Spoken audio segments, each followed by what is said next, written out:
আশুরার দিন, যেটা সৃষ্টির সূচনা থেকে, পৃথিবীর সূচনা থেকে যেটা বড় ঐতিহাসিক একটা গুরুত্বপূর্ণ দিন, দিবস, যেটা প্রতিটা যুগেই পালন হয়ে আসছে, একেবারে আদম আলাইহিস সালাম থেকে প্রত্যেকটা যুগে এটার গুরুত্ব ছিল এবং এটার গুরুত্ব আছে, কিয়ামত পর্যন্ত থাকবে। এমনকি এক হাদিস মতে কিয়ামত সংগঠিত হবে আশুরার দিনে।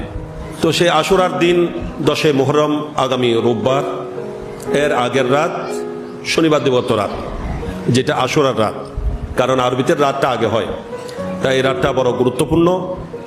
একেবারে আদম আলাইহিস ইসলামের তওবা কবুল হওয়া থেকে শুরু করে, নূহ আলাইহিস ইসলামের মহাপ্লাবন থেকে রক্ষা পাওয়া হতে শুরু করে, ইব্রাহিম আলাইহিস ইসলামের নমরুদের কুণ্ড ফুলের বাগান হওয়া হতে শুরু করে, ইদ্রিস আলাইহিস ইসলাম ঊর্ধ্ব জগতে উঠে যাওয়া, ইউনুস আলাইহিস ইসলাম মাছের পেট থেকে রক্ষা পাওয়া, আইয়ুব আলাইহিস ইসলামের দীর্ঘ দিনের রোগ থেকে মুক্তি পাওয়া, এভাবে বড় বড় সব ঘটনা ঘটেছে এই আশুরার দিনে।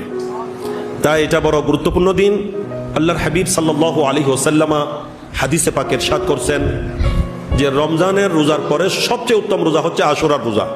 সে আশুরার রোজা আমরা, আল্লাহ নবী বলছেন, ইহুদিরা পালন করে একটা, শুধু আশুরার দিন, তোমরা তাদের বিরোধিতা করো, তোমরা এর আগে একটা বা এর পরে একটা মিলে 2টা করে রাখো।